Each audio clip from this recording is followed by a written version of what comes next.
Hello అందరికీ. Summer రాగానే మనందరికీ గుర్తొచ్చేది ఏంటి? ఫ్రెష్గా పెట్టుకునే ఆవకాయ పచ్చడి.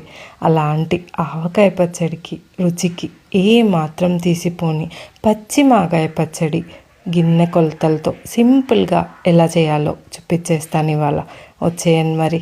ముందుగా నేను ఇక్కడ చిన్న రసాలు తీసుకున్నాను. మామిడికాయలను శుభ్రంగా బాగా కడుక్కోవాలి, జీడి లేకుండా. తడి ఏమాత్రం లేకుండా ఒక గుడ్డ సహాయంతో నీట్గా మామిడికాయలన్నిటినీ బాగా తుడిచేసుకున్న తర్వాత ఒక గంట పాటు ఫ్యాన్ కింద ఆరబెట్టుకోవాలి. పైన ఉన్న జీడిని కట్ చేసుకుని అలానే తొక్కను కూడా పీల్ చేసుకోవాలి. మీకు కావాలంటే చిన్న చిన్న ముక్కల్లా కూడా కట్ చేసుకోవచ్చు, కానీ నేను ఇక్కడ స్లైసర్తో చిన్న చిన్న ముక్కల్లాగా స్లైస్ చేసేస్తాను. ఈ ముక్కలన్నిటినీ ఎండలో 4 నుండి 5 గంటల పాటు ఎండనివ్వాలి. నాకు ఇక్కడ 3 కప్పుల దాకా ఎండు మామిడికాయ ముక్కలు వచ్చాయి.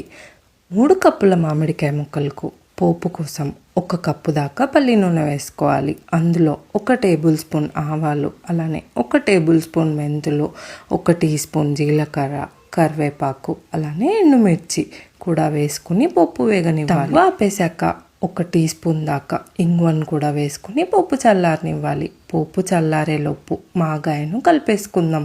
1/2 కప్పు కారపొడి, 1/2 కప్పు ఉప్పు, 1 స్పూన్ పసుపు పొడి, అలానే 1/2 కప్పు మెంతి పొడి, రుచి కోసం వెల్లుల్లిపాయ ముద్దను కూడా వేసుకుని బాగా కలుపుకోవాలి.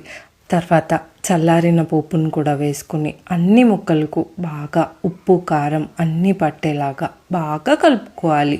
ఒక గాజు డబ్బాలో స్టోర్ చేసుకుంటే 6 నెలల పాటు ఈ పచ్చడి నిల్వ ఉంటుంది. తడి తగలకపోతే సింపుల్, టేస్టీ అండ్ స్పైసీ నూనె మాగాయ పచ్చడి రెడీ. నచ్చిందా మరి? మీరు కూడా ట్రై చేసి మీకు ఎలా కుదిరిందో చెప్పేయండి మరి.